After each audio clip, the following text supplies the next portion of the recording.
¿Cuántos han escuchado decir en algún momento en su vida que el cristiano es como loco? ¿Nunca lo han escuchado? El evangelio, eso es cosa de loco, esos cristianos están locos. Amén. Hoy vamos a entender lo que la gente dice por eso. Hoy vamos a hablar bajo el tema una locura en una palabra.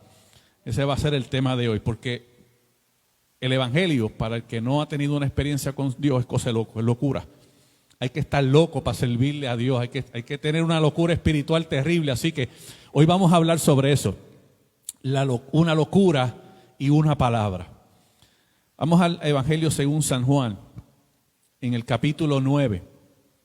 Alabado sea Dios. Evangelio según San Juan, capítulo 9.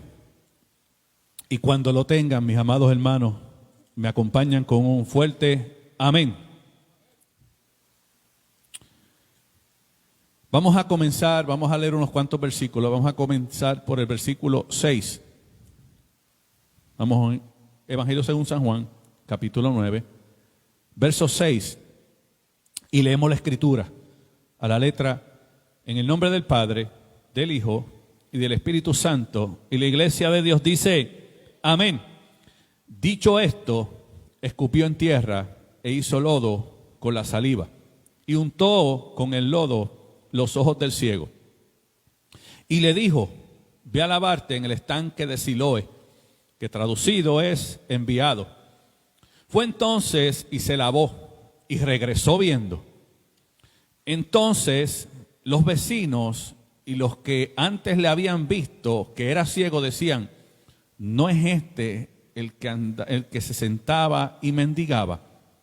Unos decían, él es, y otros, a él se parece. Pero él decía, yo soy. Vamos a orar. Padre, en el nombre de Jesús, estamos aquí ante tu presencia, Dios. Yo te ruego en este momento, tú ministres a nuestras vidas, a nuestros corazones. Mira a aquellos hermanos que están conectados en las redes sociales, aquellos que no pudieron venir, aquellos que están enfermos, Señor, aquellos que están a distancia. Yo te ruego que tu palabra llegue a cada uno de ellos, Señor. Que tu palabra, Señor, que es como martillo que quebranta la piedra, llegue a cada hogar, a cada joven, a cada madre, a cada padre. Que tú nos hagas entender tu palabra, Señor, y que nos traigas a nosotros sanidad al alma, al espíritu, entendimiento de ti, Señor, convicción, que nos corrijas, Padre amado, que quites de nosotros todo prejuicio, Señor, toda altivez, todo orgullo, Padre. Limpia, comienza conmigo, Santo Dios, porque tú eres santo.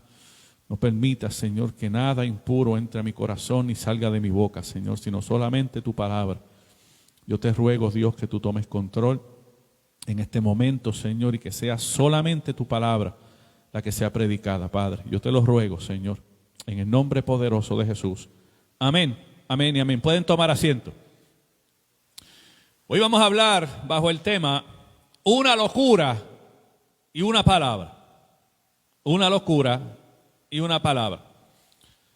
Habla la Escritura de un momento en el cual Jesús está en Jerusalén y en ese mover de Jesús a través de Jerusalén, Jesús hace algo, y es que Jesús comienza a predicar la palabra. Y cuando está predicando la palabra, Jesús es criticado por los sacerdotes, por los religiosos, por fariseos, por escribas. Lo critican porque él hacía cosas buenas a gente que para el judío no lo merecía. Porque a veces no entendemos por qué Dios hace las cosas como las hace. No entendemos la misericordia de Dios. Y en el caminar de Jesús a través de todos los pueblos que él entró, él entraba a las sinagogas y predicaba la palabra, pero salía y hablaba con la gente. Llegó un momento en que Jesús caminaba y ese versículo 9, todo comienza diciendo en el verso 1, al pasar Jesús vio un hombre ciego de nacimiento. Entre tantos ciegos que Jesús cruzó en su camino, este tenía algo especial, este tenía algo diferente. este tenía algo que a Jesús lo movió a misericordia. Si algo aprendemos del Evangelio es que todo lo que hace Dios lo hace con propósito. Todo lo que hace Dios lo hace por una razón específica. Y la Biblia nos habla de un hombre que era ciego de nacimiento. Era un hombre diferente, no porque era ciego, sino porque vivía en una sociedad donde rechazaban al que no era igual. Vivía en una comunidad en la cual si tú tenías algo que te hacía diferente a ellos, pues tú no eras digno de estar con ellos. El hombre que tenía defecto físico para el judío era impuro, porque según la ley mosaica, no lo que había dicho Dios, sino lo que durante los años de la ley mosaica el hombre había añadido a la ley. Y la había hecho tan difícil de cumplir que Jesús en un momento le dice a los sacerdotes, escribas y fariseos: ustedes ni entran al cielo, ni dejan que otros entren. Porque tenían una ley y un reglamento establecido por el hombre. Y digo por el hombre porque cuando Dios le habló la ley a Moisés, se la dio específica, clara y precisa. Y durante el tiempo el hombre comenzó a añadir y a quitar y a poner según su voluntad. Cuando llega Jesús a Jerusalén se encuentra con este dilema. Y entre todos los que Jesús ministró estaba este hombre que era ciego de nacimiento. Para él, que nunca había visto, el necesitar la vista no era quizá su prioridad. Para este hombre su prioridad era sobrevivir en una sociedad discriminante, sobrevivir en una sociedad donde él era rechazado por algo que él no tenía culpa, porque no se podía culpar a este hombre de haber nacido así. Él simplemente nació así. Y si vamos a esos primeros versículos de este capítulo 9, y quiero que me acompañen, vemos que cuando comienza Jesús a caminar y encuentra al ciego, y esto lo vamos a hablar más adelante, pero quiero apuntarlo ahora, sus discípulos, aquellos que caminaron con Jesús, aquellos que vivieron con Jesús, son los primeros que apuntan la condición del hombre ciego. En el versículo 2 dice, y le preguntaron sus discípulos, diciendo, Rabí, ¿quién pecó? A sus padres para que haya nacido ciego. Esa era la clasificación que el judío tenía de los hombres que nacían enfermos. Toda enfermedad la adjudicaban a pecado. Ellos pensaban que porque el hombre había nacido ciego era a causa de un pecado de sus padres. Y eso es algo que Jesús trató de erradicar en ese momento. Pero no vamos a adelantarnos. Quiero que entendamos la razón por la cual Jesús en un momento se detiene y trabaja con la vida de este hombre. Era diferente porque vivía en una sociedad diferente. Vivía en un mundo donde la religión y las costumbres del hombre habían hecho desaparecer la misericordia, que era una de las cosas que Dios había establecido. Toda la ley, desde el primer mandamiento hasta el último, está basada en amor y misericordia. Esa es la ley de Dios. Pero el hombre había sacado la misericordia de las leyes de Dios. Habían eliminado uno de los principios más importantes de la vida del cristiano, y es la misericordia. El cristiano de hoy día nos hemos enfocado tanto en lo que es la religión, en lo que es el aprendizaje, en lo que es conocer de la palabra, pero hemos sacado nuestro enfoque en lo más importante, que es aprender a aplicar la palabra a nuestras vidas. Lo más importante no es conocer la Biblia. Es requisito de un cristiano conocer la Escritura. Pero si no la aprendemos a aplicar a nuestras vidas primero, ¿cómo vamos a aplicarla a la vida de otros? ¿Cómo vamos a aplicar un versículo al hermano si no lo aplico a mí primero? Y esa es la condición que vivía el religioso de la época. Ellos conocían la ley, la aplicaban a todos menos a ellos. Y por eso había tanto maltrato en el pueblo de Dios. Y cuando entendemos esto de la misericordia, todo esto nos lleva a un hombre escogido por Dios que entendió lo que es misericordia. La misericordia da trabajo aplicarla y duele cuando uno no la aplica. Te duele en el alma porque uno siente la escasez de misericordia en uno mismo. Y cuando llega el momento de tú trabajar con eso, Dios nos lleva a un punto en nuestras vidas en que nos hace desprendernos de todo lo que tenemos para Él trabajar directamente con nosotros. Y ese hombre de quien les hablo es David. David fue escogido por Dios para ser rey de un pueblo que Él había llamado suyo.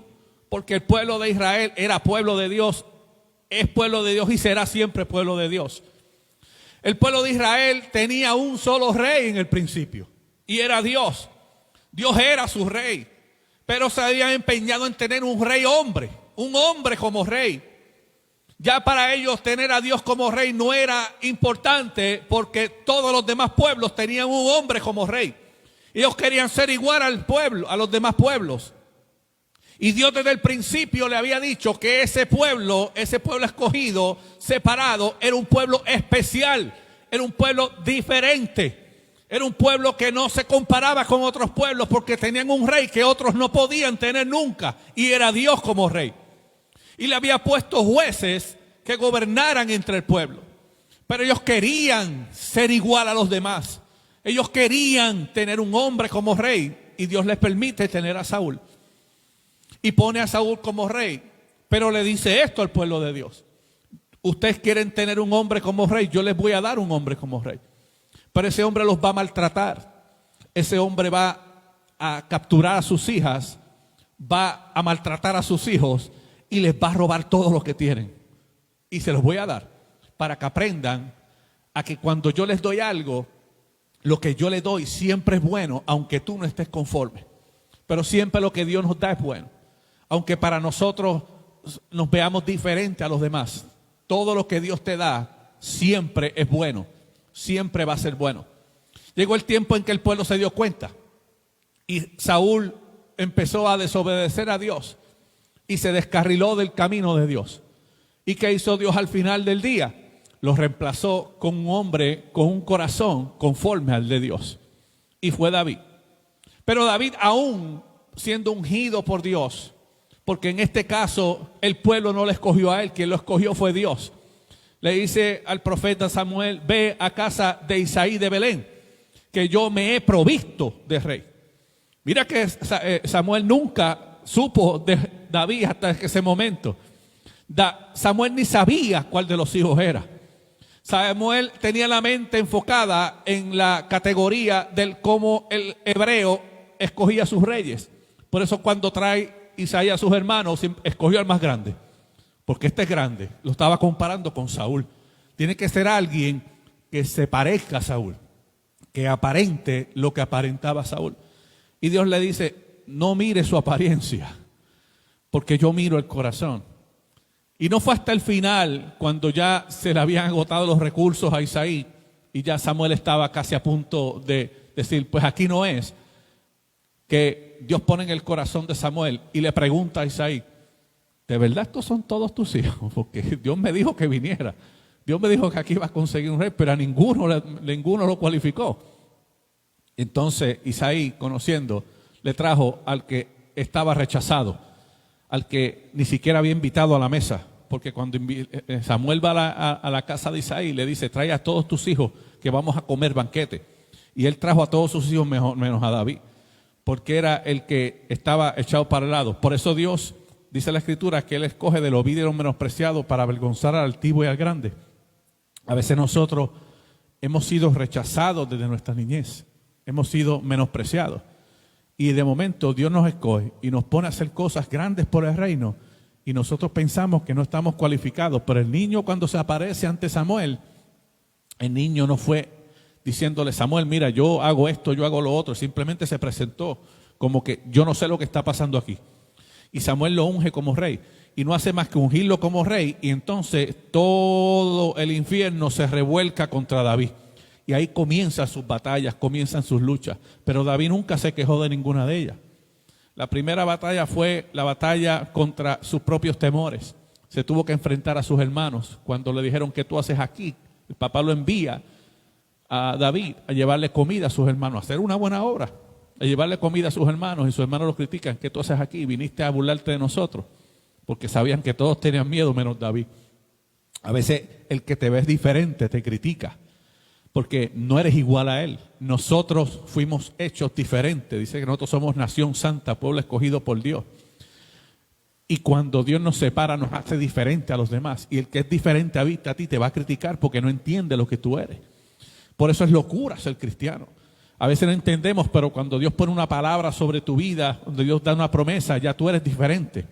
Porque el mundo corre sin promesa. El creyente tiene una promesa sobre sí. Y esa promesa te hace diferente, y al hacerte diferente, los demás no te van a entender. Tus amistades van a decir: este se volvió loco. Pero el evangelio es locura para aquellos que sienten ese poder de Dios. Por eso ser diferente no es malo, ser diferente es bueno. Y este hombre, David, entendió lo que era misericordia. Pero ¿cómo la entendió? Aplicándola a su propia vida. David fue uno de los hombres que entendió misericordia en muchos aspectos de su vida. Porque David necesitó misericordia. Solo aquel que necesita misericordia la entiende. Solo aquel que pide misericordia con anhelo la entiende. Porque la misericordia es aplicada a nuestro espíritu primero y después a nuestro ser. Él la necesitó, él la clamó y Dios le respondió. Pero, ¿qué es misericordia? Para poder entender misericordia tenemos que entender qué es misericordia. A veces pensamos que la misericordia es hacer cosas buenas por alguien que está en problemas. Y eso no es misericordia, eso puede ser compasión. La compasión y la misericordia son similares, pero no son iguales. La misericordia es la capacidad del hombre de sentir el dolor y aplicar piedad por su hermano. Cuando hablo de hermano, no me refiero al hermano en la fe, me refiero al hermano en nuestra creación, que son todos los que son creyentes y a los que no son creyentes. Por eso cuando Jesús habla y usa la palabra semejante, que habla de aplicar la misericordia al semejante, el judío no lo entendía, porque el judío pensaba que el semejante era el judío y el que no era judío pues no era semejante. Y él le dijo: no, semejante es todo aquel que mi Padre creó. Todo lo que fue creado por Dios es semejante.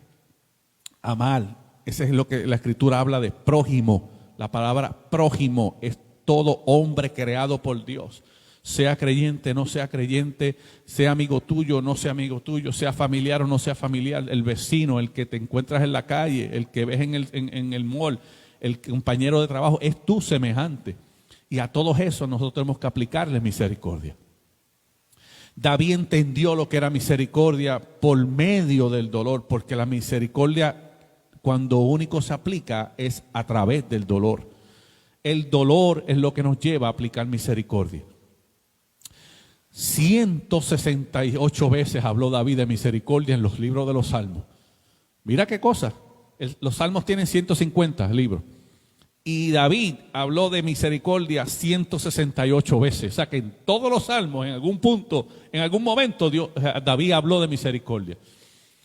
David conoció misericordia a través de sus caídas. David conoció misericordia cuando fue perseguido. David conoció misericordia cuando tuvo miedo. David conoció misericordia cuando todos los dejaron solos.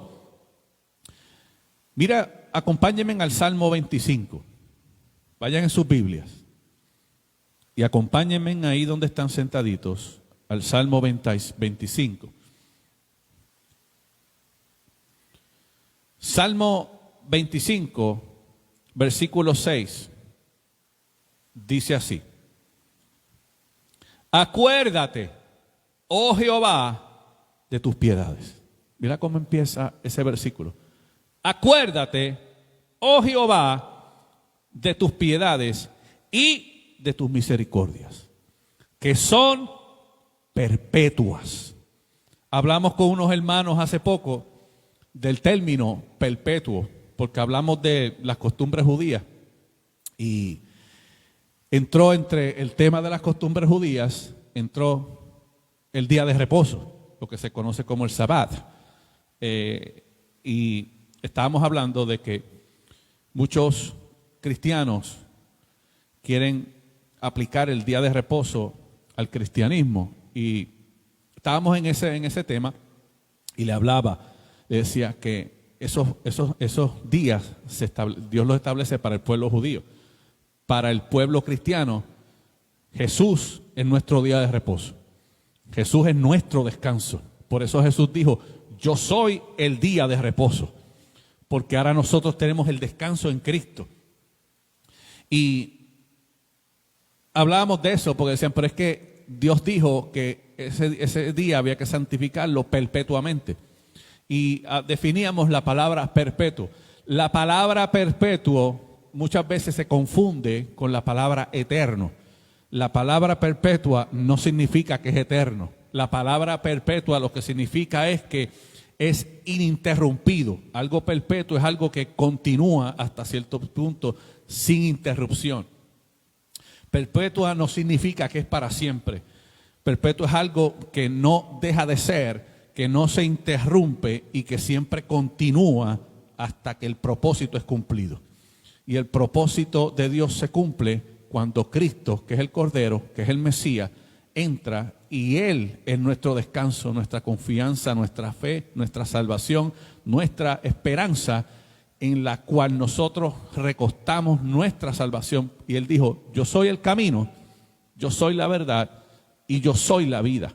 Nadie viene al Padre sino a través de mí. ¿Sabe? Que en Él se cumple la ley y se cumplen los profetas.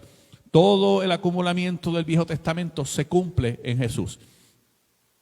Y David cuando habla de esto, habla de que esa misericordia, esa piedad que Él está pidiendo, se la está rogando a Dios que la haga perpetua, que la haga ininterrumpida. Le está diciendo, Dios, aunque yo vuelva a caer, que tu misericordia continúe. Que tu misericordia no dependa de mi debilidad. Le está rogando a Dios. Y luego más adelante le dice, mírame, ten misericordia de mí porque estoy solo y afligido. Y esa misericordia ininterrumpida, esa misericordia incesante que no para, el religioso no la estaba practicando. Y ese fue el problema. La tradición comenzó a dominar los mandatos y los estatutos de Dios.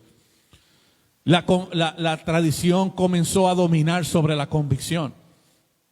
¿Y qué es convicción? Convicción no es tú entender algo. Convicción es tú creer firmemente en algo. Creerlo con firmeza y sin duda alguna. Y un ejemplo grande que Dios nos da es la fe. Dice la Escritura, la fe es definida de esta forma. La fe es la certeza de lo que se espera y la convicción de lo que no se ve. Se espera con certeza y la certeza lo que significa es que tú tengas por cierto algo, aunque nadie te lo haya dicho. Aunque no tengas pruebas, ya tú sabes que es cierto. Y la convicción es que nadie te convenza de algo diferente. Que cuando tú entiendas que la fe que Dios ha puesto en ti, Él la puso en ti y no el hombre, ni la religión, ni el vecino, ni el amigo, entonces esa convicción en esa fe pura y genuina, nadie la va a sacar de tu corazón. Aunque vengan personas a tu vida y traten de sembrar duda en ti, traten de hacerte pensar algo diferente, esa convicción va a mantenerse firme porque la convicción trabaja con firmeza. La convicción en la fe es inconmovible porque quien la pone es Dios. Y cuando Dios pone algo, ningún hombre tiene capacidad de sacarla. Cuando Dios pone una promesa en tu vida, en tu casa, en tu familia, el hombre, ni siquiera el diablo, el Señor los reprenda, ningún demonio, ninguna potestad del infierno, ningún brujo bacá del infierno, ningún trabajo de santería, ningún trabajo de brujería puede hacer nada porque nada de eso tiene poder por encima de Dios. Hablamos hace poco de cuando en la Biblia nos habla del diablo y dice que él está como león rugiente. y lo describíamos, si no me equivoco fue en uno de los estudios bíblicos, y describíamos por qué la Biblia describe a Satanás como un león rugiente, y de la forma en que Dios usa esa metáfora para comparar de la manera en que trabaja Satanás, es porque el león rugiente es aquel león que está moribundo. El león, cuando está anciano, que ya no puede defenderse solo, él se da cuenta porque los dientes se le caen, y cuando empieza a perder los dientes, él empieza a perder habilidad de alimentarse, y entonces él se vuelve presa de otras fieras del salvaje, y lo que hace es que cuando ve a otro predador cerca, él lo que hace es que se pone a rugir para que el rugido aleje a las otras presas, para que le tengan miedo por lo que él fue y no por lo que es ahora. Por eso cuando Dios describe al diablo, dice, él simplemente es un león rugiente, él está moribundo, a él lo que le queda es poco tiempo, y lo que está es simplemente hablando fuerte para tratar de traer miedo a nuestras vidas. Pero nosotros, esa fe y esa confianza nos hace mantenernos firmes, aunque el diablo trate de poner cosas en tu corazón. Ahí donde la fe, a mí no me gusta usar la palabra se activa, porque la fe nunca se desactiva, la fe siempre está ahí, pero por cuestiones de explicación, ahí es que la fe se activa, vamos a tener que usar la palabra, pero se activa para que entonces ejerza en ti esa confianza y te mantenga siempre puesta tu mirada en Cristo Jesús. Por eso la convicción es creer firmemente, sin dudar. Juan, cuando comienza Jesús a caminar, que Jesús ve el hombre, los primeros que le hacen la pregunta que Jesús menos esperaba fueron sus discípulos. Mira lo que le dicen: Rabí, pecó estamos en el versículo 2 de Juan 9. ¿Este fue el que pecó o sus padres? Porque está ciego. Mira lo que buscan. Ellos no estaban pendientes en ellos no había la misericordia de sanar al hombre. Ellos estaban buscando por qué era ciego. Ellos no se estaban enfocando en vamos a hacerle un bien a este hombre. Ellos estaban buscando la razón por la cual el hombre estaba ciego. Estaban tratando de buscar una culpa, un culpable de la situación, en vez de traerle una solución al problema. Y dato curioso, y esto es lo que a mí me impactó cuando estudiaba esta porción de la Biblia, es que en este momento los discípulos, cuando hablan con Jesús, no le dicen Jesús, le dicen Rabí. En este momento ya no le estaban hablando con una confianza. En este momento pusieron una línea y lo están poniendo a él como maestro de la Escritura. El Rabí era el que enseñaba la Escritura, era el que enseñaba la Torá, la ley. Y cuando le hacen esta pregunta en específico, sus discípulos que andaban con ellos, que estuvieron con ellos, que comían con él, que vivían con él, que se movían con él, no le dicen Jesús, le dicen Rabí. ¿Por qué? Porque en este momento la pregunta de ellos era una pregunta religiosa, no era una pregunta en misericordia. Y le dicen Rabí, como tú que conoces la ley, tú que te conoces toda la ley de arriba abajo, explícanos esto. Este hombre está ciego porque sus padres eran pecadores, ¿o por qué? Y mira lo que Jesús le contesta. Ahí en ese versículo, en ese capítulo 9. A veces pensamos que la vida de Jesús fue hacer milagros, mover, alimentar gente. El ministerio de Jesús no fue alimentar a nadie. Él hizo obras de caridad, hizo servicios sociales en la comunidad por misericordia. Pero el trabajo de él era predicar el evangelio, era traer las almas a la conversión. Y en el versículo 3 de ese capítulo 9 es cuando Jesús los detiene, se desprende de la amistad que tenía con ellos y se pone, como yo digo, el traje de maestro y le enseña. Y le dice, ellos le dicen, ¿quién pecó? Y estaban enfocados en el por qué él estaba ciego. Era ciego y no estaban enfocados en la misericordia que había que tener con el ciego. Y Jesús, de una manera cortante, tajante, firme, le dice, responde Jesús, versículo 3, no es que pecó este. Mira cómo los corta, le cortó la tradición, le cortó la religiosidad, le cortó el fariseísmo que tenían, le cortó toda esa mala enseñanza que ellos habían tenido y se la cortó a Israel y dice, no fue que pecó este, porque eso es lo que le habían enseñado a ellos. que aquel que venía con un defecto era porque los padres habían pecado y Dios penalizaba el pecado castigando a tus hijos. Y Dios no es así. Dios no es un Dios morboso. Dios no castiga a tu hijo por culpa del padre. Nosotros recibimos consecuencias a causa de nuestra propia condición. Porque mi papá hizo algo malo, él no me va a culpar a mí. Porque mi mamá hizo algo malo, él no me va a culpar a mí. Porque mis hermanos hicieron cosas malas, no me va a culpar a mí. Yo soy responsable de mis propios actos. Y eso es lo que él está tratando de enseñar a los discípulos. Que todavía le quedaba esa religiosidad farisaica en su mente. Y miren con cuidado, dice el versículo 3, y respondió Jesús, no es que pecó este. Ya le está diciendo, este hombre que ustedes ven aquí, al cual ustedes no tienen ningún tipo de misericordia, no es culpable de lo que está pasando. Y después se remonta a la parte religiosa, le dice, ni sus padres pecaron. A ver, no hay razón por la cual este hombre haya sido ciego a causa del hombre. Este hombre no es ciego porque el hombre lo hizo ciego. Hay una razón detrás de la condición de este hombre. Y mira cuando le dice, sino para que las obras de Dios se manifiesten en él. Este hombre era ciego porque en algún momento él tenía que ver un milagro en su vida. Este hombre era ciego porque quizá había una familia que no creía y tenía que creer.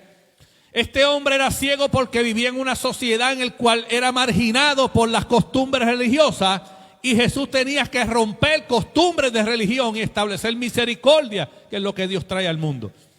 Ellos pensaban y se enfocaron en la enfermedad. Y cuando Jesús ministra a los discípulos, le muestra a ellos la ceguera que había en la religión. Mire, la ceguera espiritual es más peligroso que la ceguera física. La ceguera espiritual te ciega el entendimiento para tú poder conocer a Dios. La ceguera espiritual te anula, te cohíbe, te seca por dentro. La ceguera espiritual te corta el crecimiento. Hay dos tipos de ciegos en el mundo. Hay dos tipos de ciegos. Está el ciego natural, que es el que no ve para afuera. Y está el ciego espiritual, que es el que no ve para adentro. Este hombre, yo no sé si eso le cayó como una bomba, pero vamos a repetirlo de nuevo. Porque hay un silencio sepulcral, parece que estamos en los 30 minutos de silencio en el cielo, que habla Apocalipsis. El ciego natural no ve para afuera. El ciego espiritual no ve para adentro. Isaías 28, acompáñeme ahí. Isaías 28. Perdona, Isaías 29. Verso 18 y 19 dice así. En aquel tiempo, ¿en qué tiempo? En el tiempo de Dios. Los sordos oirán las palabras del libro. Mira lo que está diciendo. Mira la forma en que Dios le está hablando al pueblo. Los sordos van a oír las palabras de un libro. Un libro que no se había escrito porque la ley se pasaba de generación en generación y las tablas de la ley estaban dentro del arca del pacto. Las tablas de la ley no le hicieron copia. Las tablas de la ley era la promesa de Dios con el pueblo, eran las normas, la ley y reglamento, la moral de Dios establecida al pueblo. Pero mira cómo Dios le habla en este capítulo de Isaías. Dice, en aquel tiempo, no está hablando del tiempo presente, está hablando de un tiempo que no había llegado todavía. Los sordos oirán las palabras del libro y los ojos de los ciegos verán en medio de la oscuridad y las tinieblas. Entonces los humildes crecerán en alegría en Jehová y aún los más pobres de los hombres se gozarán en el Santo de Israel. ¿Por qué Dios le da este mensaje al pueblo de Israel?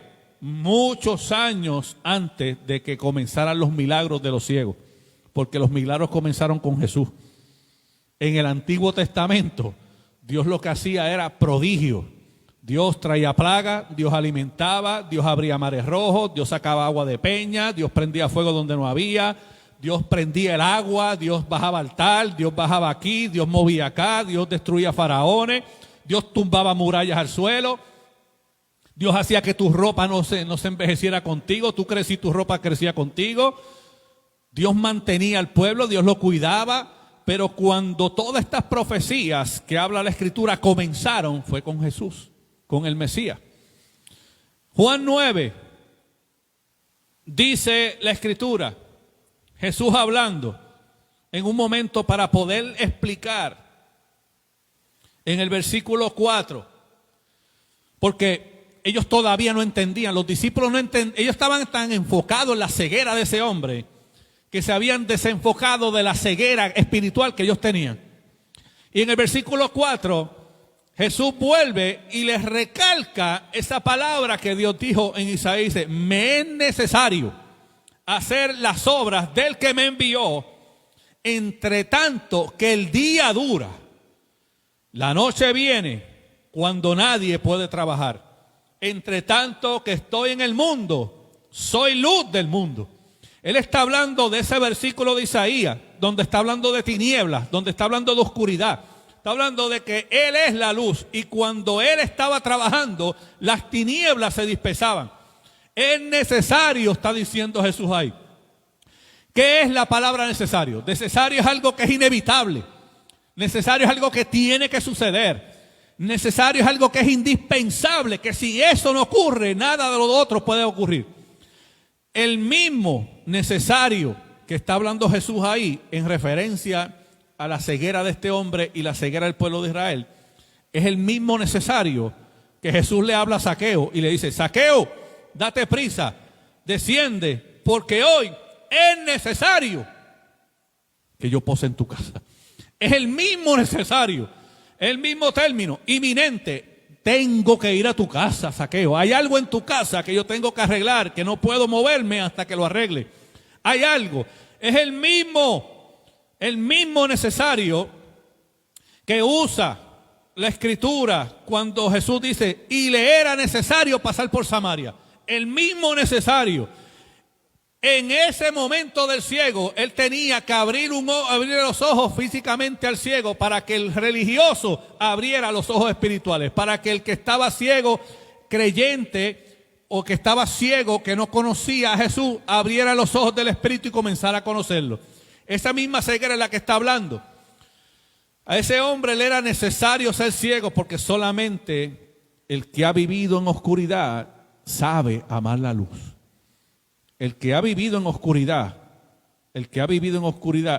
aquellos a los cuales Dios nos sacó de las tinieblas, y me incluyo, no por presumir, porque yo no puedo presumir de las tinieblas, tengo que presumir de la misericordia de Dios. A mí las tinieblas nada me dieron bueno, a mí el que me dio todo lo bueno fue Dios cuando me sacó de las tinieblas, me sacó de una oscuridad que yo ni siquiera me podía ver a mí mismo, no reconocía mi propia condición. Mira qué ciego yo estaba. Viéndome un espejo todos los días no podía ver. Me veía todas las mañanas en el espejo y no sabía con quién estaba hablando. Esa oscuridad, esa tiniebla, esa ceguera fue de la cual Dios me sacó a mí. De la cual Dios sacó a muchos de nosotros. Y solamente el que ha estado en esa tiniebla es el que sabe apreciar la luz. Porque ahora veo las cosas con más claridad. Ahora veo quién yo era y veo quién yo soy. Ahora veo qué cosas yo hacía que ahora no hago. Ahora veo cosas que a veces el mundo me trae a mi presente, que yo digo, eso fui, pero ya no soy. Ahora veo cosas que el mundo me hace ver, no, pero que tú eras así, que tú todavía tienes. No, tú pensarás que todavía tengo, pero ya no tengo nada porque Cristo a mí me limpió completo de la cabeza a los pies. Quizá me queda la memoria como testimonio, como hablaba la hermana Sara. Ella dice, ya yo recuerdo esas cosas, pero no me duelen, porque ahora sé que andaba en tinieblas, pero Dios me sacó a la luz admirable. Ahora yo sé lo que es la luz. Nadie me puede hablar de tinieblas porque yo estuve muchos años en tinieblas. Ahora yo sé apreciar lo que es la luz, y como sé apreciar lo que es la luz, a mí nadie me va a volver a las tinieblas, porque yo de aquí, de la luz donde estoy, no vuelvo para atrás. Y esa es la firmeza que habla la palabra.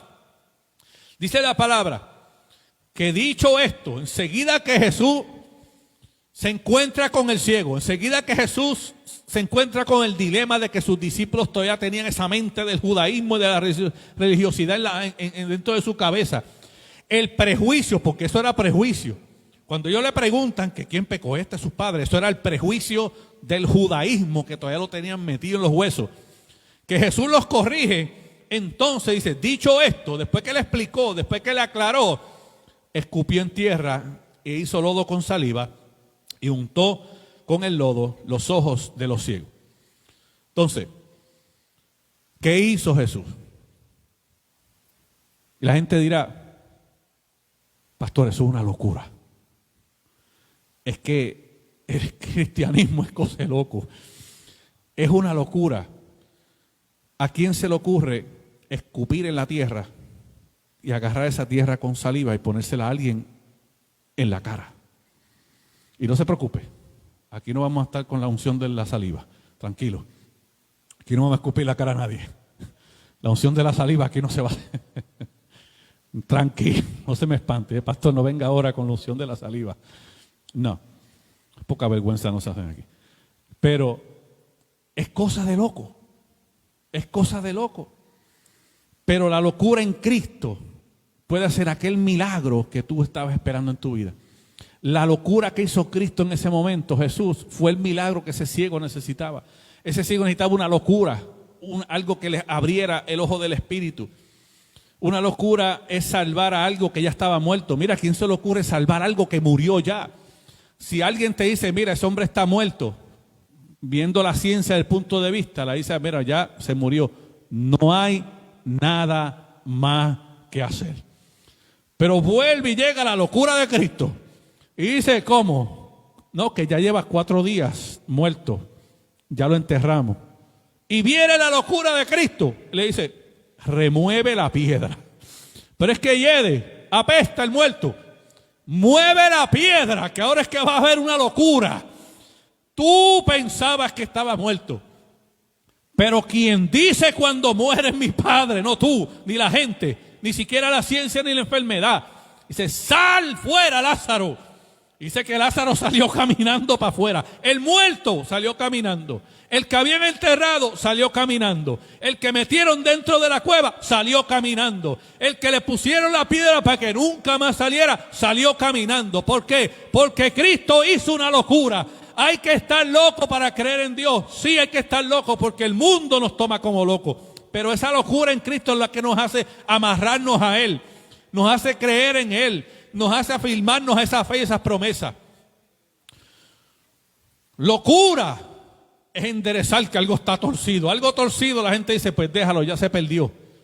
Y Cristo dice, no, yo vengo a enderezar lo torcido. Yo vengo a enderezar senda. Camino torcido yo lo enderezo. Y si yo lo enderezo, nadie lo tuerce. Porque es Dios en la locura espiritual que nosotros vivimos, en ese fuego del Espíritu, que la fe en esas palabras nos hacen creer en Él, aunque el mundo diga que no. Una locura es levantar algo que ya se cayó. Déjalo, ya se perdió. No pierdas el tiempo con Él. No pierdas el tiempo con ella. Y Dios dice, ¿cómo que no pierdas el tiempo? Si el tiempo está en mí, yo soy el tiempo. Yo de ahí lo levanto. Eso es locura. La gente cuando ven a alguien, el alcohólico, dice, déjalo que ya se perdió. Ese es alcohólico, no hay quien lo arregle. Y Dios viene y lo sana. ¡Pángana! Es un golpe. Quita el alcoholismo. Un drogadicto. Déjalo. Ese ya mismo muere de una sobredosis. Déjalo, no pierdas el tiempo con él. ¿Cómo? Una locura. ¡Pam! Y lo saca de la droga. Y lo pone a predicar. Lo restaura, lo levanta. La mayoría de los evangelistas y pastores que estamos predicando en esta época, Dios nos sacó de la droga, del alcohol y de la delincuencia para avergonzar al mundo, para romper la tradición, para decirle al mundo, aquí hay una locura que está renaciendo en estos días y es el evangelio. La locura de Cristo que está en nosotros. Por eso Pablo, cuando le habla a la iglesia de Corintio, que era una iglesia rígida, era una iglesia dura, Le dice, porque la palabra de la cruz es locura para los que se pierden. Es cosa de loco para los que no han creído. Pero para los que se salvan, esto es, nosotros, es poder de Dios. La locura del evangelio para ti, para mí es poder. La locura del evangelio para el que no ha conocido a Cristo es locura, no la entiende, no la puede razonar. ¿Cómo es posible que en medio de una pandemia en mi casa nunca haya faltado la comida? Explíquenme eso. ¿Cómo es posible que en medio de una pandemia yo todavía esté viviendo bajo el mismo techo y no me hayan sacado de mi casa? Explíqueme eso. Locura. Pero Dios prometió que iba a cuidar de su pueblo. En medio de los tiempos, Él va a cuidar de su pueblo. La pandemia es para el mundo. La pandemia para el cristiano es muestra del poder de Dios. El cristiano no ve la pandemia como un peligro. El cristiano ve la pandemia como la providencia divina de Dios en nuestras vidas. El cristiano ve la pandemia como el ejemplo de la sobrenaturalidad de Dios en la cual nuestra vida es preservada en su mano. Mire, hermano, yo le voy a decir este testimonio. En la congregación hay una niña que es diabética. Y voy a decir esto con mucho respeto, pero lo tengo que decir para testimonio. Hay una niña que es diabética, que sus padres, excelentes padres, la han cuidado en todo el tiempo. Para gloria de Dios, aunque diga, pastor, no diga eso, sí, porque escuche todo el testimonio. A esa niña le dio el COVID. Y cuando hablamos con el padre, le preguntamos, ¿cómo está la niña? El padre me dice, la niña está bien. ¿Pero tiene COVID? Sí. Pero no tiene ni un solo síntoma. La niña tiene COVID, pero el COVID no ha tocado a la niña, porque la mano de Jehová está sobre la niña. El COVID está dándole vuelta, pero no ha podido tocar la niña. Dios ha puesto su mano entre la bacteria y la niña. Y esa niña está mejor que todos en la familia. Lo digo para que usted vea el poder de Dios en su pueblo. En su pueblo. No tiene nada, solamente dio positivo, pero ya está bien, come más que todos en la casa, eso no se para, está para aquí, para abajo, para ahí, para abajo, no está quieta. Digo, pero de verdad, sí, pero no tiene nada, está bien. La mano protectora de Dios se muestra en medio de la crisis. Esto es locura, es cosa de loco, pero hay que estar loco para creer en Dios. Hay que tener una locura espiritual para seguir adelante. Dios, mira lo que dice Pablo, porque la palabra de la cruz es locura para los que se pierden, pero para los que se salvan, para los que han visto la mano de Dios, para los que han visto milagros en su vida, para los que tienen promesas, que quizás no la han visto todavía, pero saben que la promesa está ahí, saben que está ahí, que se está cocinando, que la promesa se está preparando, que la vas a recibir. Mira, lo más que asusta, lo más que toca el corazón de cualquier joven y cualquier persona es que le digan, tú vas a predicar. Mira, porque rápido pensamos que no, es que no puedo, es que no. Pero si Dios lo dijo, Dios va a trabajar contigo todos los días. Hasta que un día te pares aquí con ese fuego y empieces a clamar y empiece la tierra a temblar. Y entonces tú vas a ver, cuando Dios te dijo tiempo, tú vas a predicar. Sin haber leído un versículo, predicaste. Sin haber leído un versículo. Y leyó un versículo. Y predicó y ministró. Y pensamos, no, pero es que, no, es que no puedo. Aquí dones y talentos. y vamos a ver la mano de Dios. Vamos a ver cómo los muros de Jericó se van a empezar a caer. Vamos a ver cómo Dios nos va a llevar y nos va a llevar. Y cada vez que, cuando yo escuchaba a esa varona de Dios clamando, a mí me temblaban hasta la suela de los zapatos allá arriba.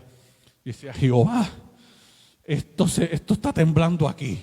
Y yo decía, ahora se encendió el fuego. Y es Dios dejándonos saber, te lo dije, confía, solamente sigue mi voz. Y cuando vemos esto, vemos testimonios maravillosos de las grandes maravillas. ¿Quién iba a pensar que Dios iba a poner ese carácter de pararse frente a una cámara, frente al hermano, decir, estas eran mis tinieblas, yo era ciego, pero ahora mis ojos ven? Cuando vemos esto, vemos ese poder de Dios en nuestras vidas. A veces vemos cosas y nosotros en nuestra vida, cuando vemos esa palabra hecha realidad, podemos decir, Señor, haz una locura conmigo. Haz una locura conmigo, Señor. Haz una locura en mi vida, haz una locura con mis hijos, haz una locura en mi casa, haz una locura con mi esposa, haz una locura con mi esposo, Señor. Haz una locura, haz una locura en la vida de nosotros. Pedimos esa locura, porque en medio de la locura que Dios hace con nosotros, es cuando vemos cambios radicales, es cuando vemos transformaciones. Este hombre recibió su locura. Pero ¿qué pasa cuando Dios te da esa locura? ¿Qué pasa cuando Dios en esa palabra transforma tu vida? Después que Dios le da, que le sana, déjame no irme tan adelante. Después que Dios hace la locura con ese hombre, Dios lo llama a la obediencia. Jesús, mira lo que le dice. Y le dijo, ve a lavarte en el estanque de Siloé, que es traducido enviado. Y él fue entonces y se lavó y regresó viendo. Entonces, cuando tú ves eso y tú estudias el escenario en el cual ese evento ocurrió, tú me vas a decir, pastor, eso es cosa de loco. Ese hombre todavía estaba ciego.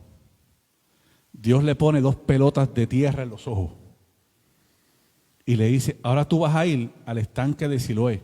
Mira, donde Jesús hizo el milagro fue en Jerusalén. El estanque de Siloé estaba al otro lado de la ciudad. Él tenía que cruzar toda Jerusalén completa. Es como que usted venga aquí con las manos sucias y yo teniendo un baño ahí le diga, mírame un favor, vete al lago Belton y lávate las manos y vuelve. Que, pero pastor, tan lejos, si aquí hay un baño. El hombre estaba ciego físicamente, pero cuando Dios le pone la tierra en los ojos, lo primero que tuvo vista fue su espíritu. Él sanó su ceguera espiritual primero. Dice que el hombre ciego con 2 pelotas de tierra, yo no sé si usted está imaginándose eso, con 2 pelotas de tierra en la cara, caminar por todo. Mira, vaya usted, póngase 2 bolas de lodo en la cara y va a caminar por el vecindario. Cruzó todo sin tropezarse, sin caerse, porque él no habló con nadie, dice la escritura, no habló, y fue y llegó allí, y cuando llega allí, él llegó al sitio correcto que Dios le había dicho, guiado por el Espíritu. Esto es cosa de loco. Por eso dije al principio que el ciego natural no ve para afuera y el ciego espiritual no ve para adentro. Ese hombre ya estaba viendo para adentro, aunque no veía para afuera, pero ya veía para adentro. Y esa palabra él la agarró en obediencia. Vete al estanque de Siloé y te vas a lavar los ojos. Y aunque no veía para afuera, adentro estaba esa palabra prendida. Ve al estanque de Siloé y lávate los ojos. Ve al estanque de Siloé y iba ciego. Él no había, Dios no lo sana y le dice, vete, límpiate el lodo de la cara. Él fue ciego con lodo en la cara. Él no veía. El milagro todavía no lo había visto. Pero en el espíritu ya estaban sus ojos abiertos. Y ya él estaba caminando en fe. La primera ceguera espiritual que Jesús sanó fue la de ese hombre ciego. Le dijo, lávate los ojos. Él estaba cerca del templo de Jerusalén. Le hizo caminar completamente. Jesús lo lleva en el espíritu hasta el otro lado del templo. Una palabra de sanidad fue lo que lo guió. Él estaba con su palabra.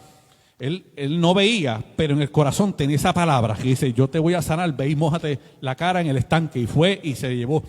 Y cuando llega allá no hizo más que ir, se lavó y entonces sus ojos se abrieron. Dice que entonces vio.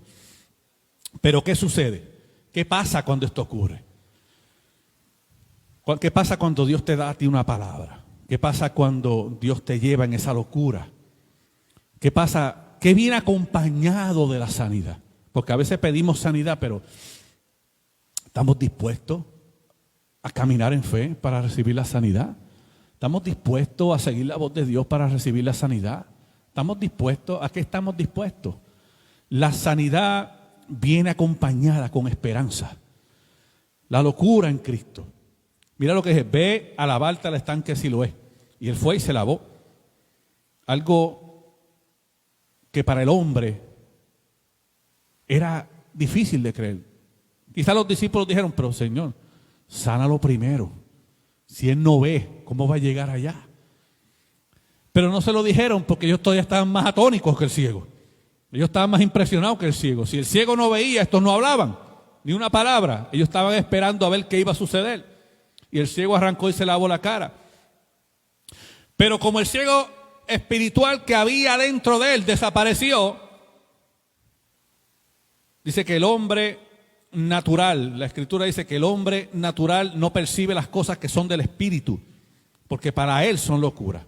No las puede entender porque se han de discernir espiritualmente. Por eso, Señor, cuando nos sana el espíritu primero.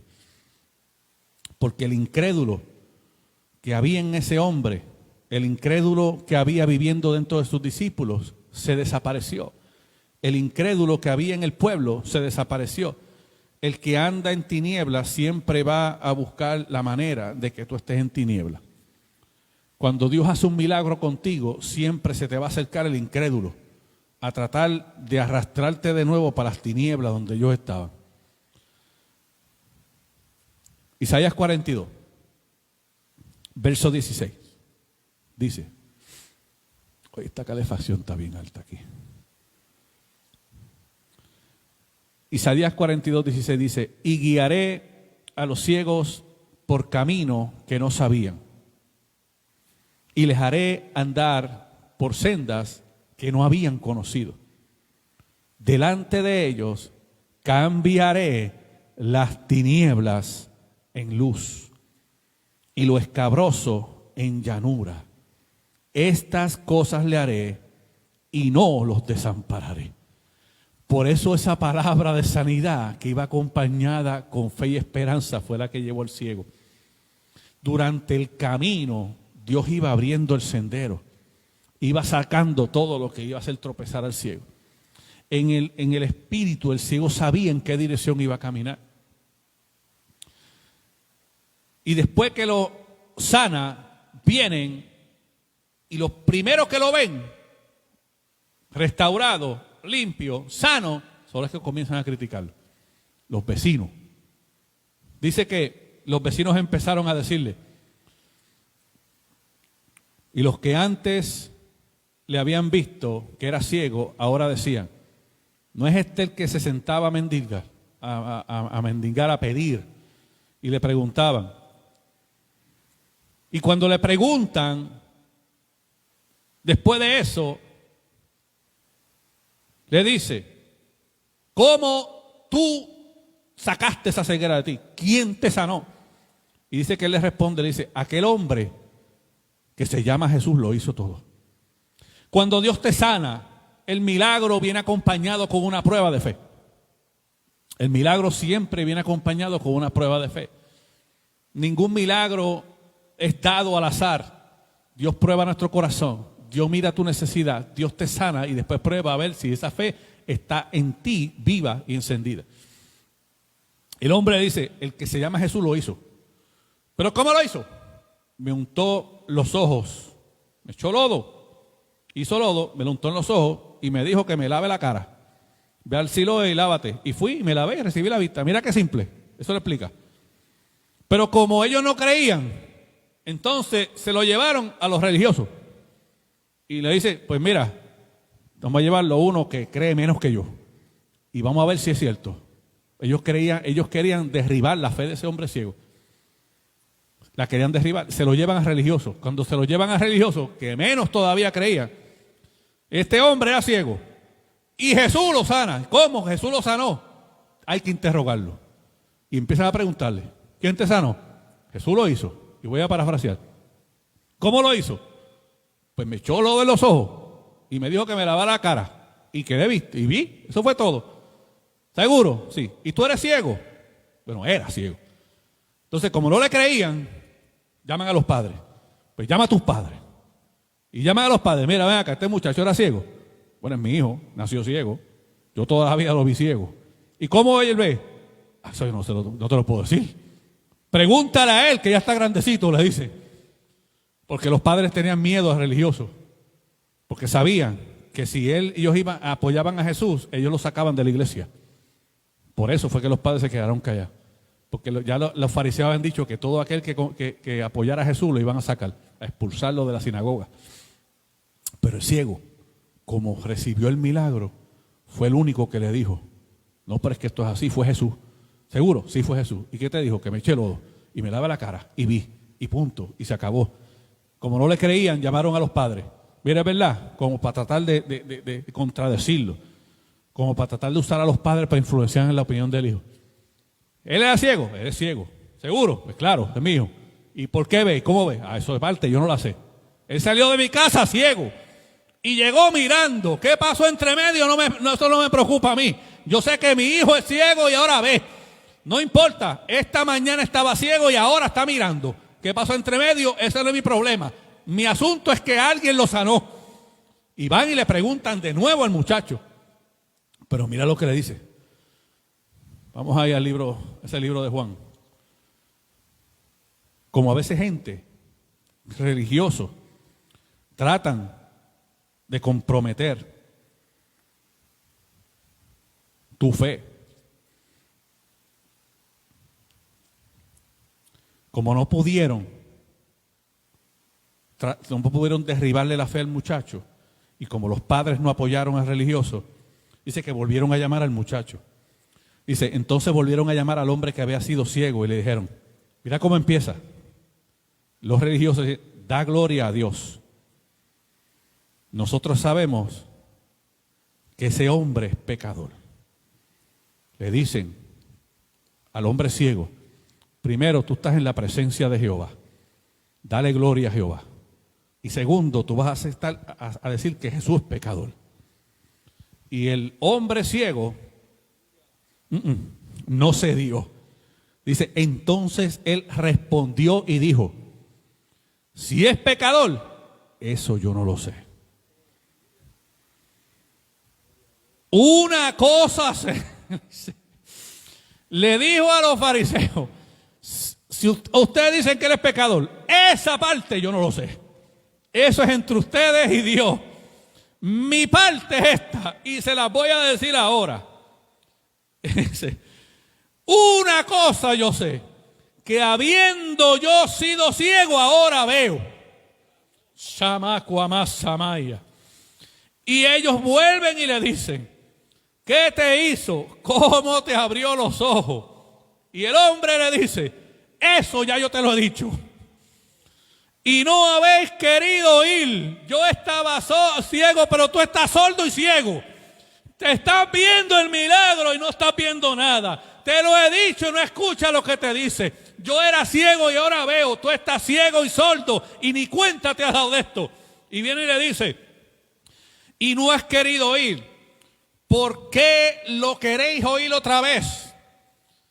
Y mira cómo le responde el hombre que había Dios sanado. Cuando Dios te sana y tú tienes ese milagro en tu corazón y tú tienes esa vida por dentro y tú tienes ese fuego del Espíritu, tienes esa locura espiritual por dentro, tú puedes hablar con esta autoridad. Aquellos que quieren derribar tu fe le dice, ¿queréis también vosotros hacerlo sus discípulos? Le dijo lo que ellos no esperaban decir. Y tú sabes qué hicieron con el hombre. Lo botaron de la iglesia. Lo sacaron. Lo botaron. Vete de aquí. Aquí no vengas más. Y ahora es donde viene lo más interesante. ¿Dónde estaba Jesús en todo ese escenario? Jesús le quitó la ceguera y le dijo, vete y lávate. Y él fue y lavó y volvió. Y Jesús no estaba por ahí. Y lo llevaron a interrogar y Jesús no estaba por ahí. Y llamaron a sus padres y Jesús no estaba por allí. Y lo volvieron a llamar y Jesús no estaba por allí. Pero como cuando Dios te sana, su presencia nunca te abandona. Dice que cuando el hombre ciego salió de él, que lo habían botado del templo, Jesús lo encuentra. Jesús lo encuentra. Efesios 6 dice lo siguiente. Y quiero hablar de esto de Efesios porque cuando Dios te sana la ceguera espiritual, cuando abre los ojos de tu entendimiento, cuando ya la duda no puede entrar dentro de ti, Dios te da a ti una garantía de algo. Y hay una promesa en tu vida y en la mía. Y es que Dios te va a dar algo adicional, además de la vista espiritual, además de el Espíritu Santo que mora en tu vida y en la mía. Dios nos da algo más adicional a eso. Y es una armadura. Que esa armadura es para nosotros protegernos de ese tipo de personas. Versículo 6, en Efesios 6 habla, y voy a hablar de solamente una pieza de la armadura, que fue la que este hombre usó. Dice, sobre todas las piezas de la armadura, que todas son importantes, pero sobre todas las piezas, mira lo que dice Pablo, tomar el escudo de la fe. Mira lo que le dice, entre todas las piezas tú tienes que tomar esa y tenerla y no soltarla nunca, con que podáis apagar los dardos de fuego del maligno. El escudo de la fe es lo que te protege de cuando el diablo, Señor los reprenda, te tire dardos, se apagan. No es que te proteja del dardo, es que se apaga. Y cuando llega a tu vida, no hace ningún efecto. No hace nada porque se apaga antes de llegar a ti. Jesús, ¿dónde estaba? Jesús estaba afuera, esperándolo. El versículo 35 de ese capítulo 9 de Juan, y con esto estamos ya terminando, dice, oyó Jesús que la habían expulsado. Jesús se entera, Jesús no estaba muy lejos, estaba cerquita.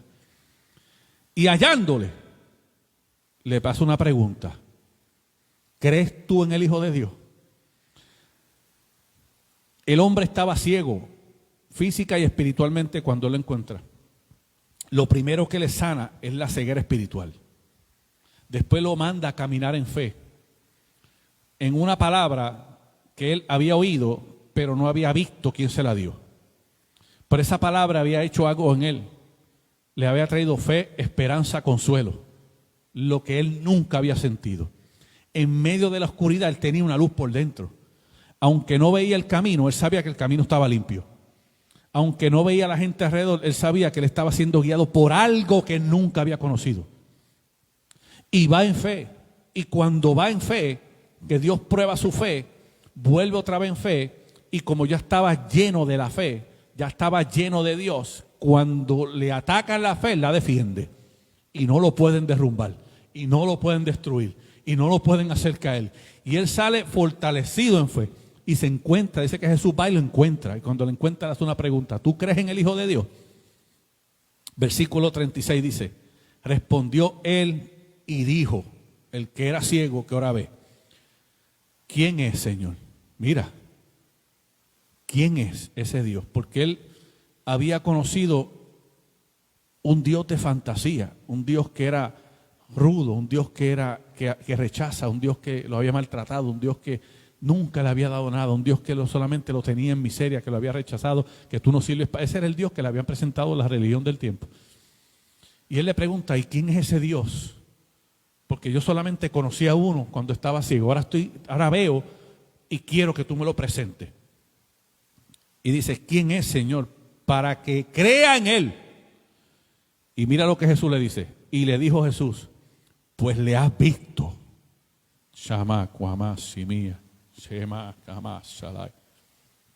Pues le has visto. Y el que habla contigo, Él es. Le mostró la salvación. Y ahí dice el verso 38. Y él dijo, creo, Señor, y le adoró. Dios te dice hoy, en este día, pues le has visto, y el que habla contigo, Él es. Esas palabras tienen que quedarse dentro de tu corazón. Esas palabras no pueden apartarse de ti. Pues le has visto. Tú le has visto, tú le has visto. Tú le has visto. Tú le has visto. Tú le has visto. Tú le has visto. Tú le has visto. Tú le has visto. El que te sacó de las tinieblas, tú le viste. El que quitó las vendas de tus ojos, tú le viste. El que te dijo, sígueme, tú le viste.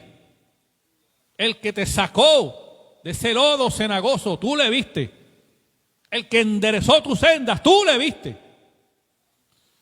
Pues le ha visto. Y el que habla contigo, ese es. Mira lo que le dice Dios a Josué en un punto de su vida, cuando él comienza el caminar. Nadie te podrá hacer frente en todos los días de tu vida. Como estuve con Moisés, estaré contigo. No te dejaré, ni te desampararé. Eso es lo que Dios trajo a tu vida y a la mía.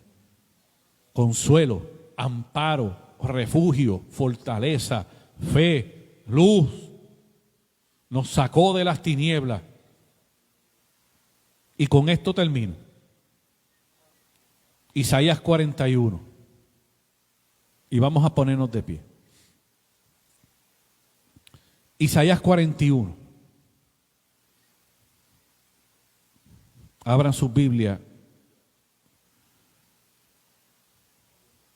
y lean esto conmigo. Verso 17. Me dicen amén cuando lo tengan. Vamos a leerlos todos juntos porque yo quiero que si algo Dios habló a tu corazón, si algo Dios ministró a tu vida, si algo te faltaba que ahora tienes, si había un vacío en tu corazón que ahora está lleno, yo quiero que esto que vamos a leer lo selle para que lo que esté no salga, para que la palabra que Dios te dio no se haga polvo, no se haga humo, no se haga vapor en tu vida.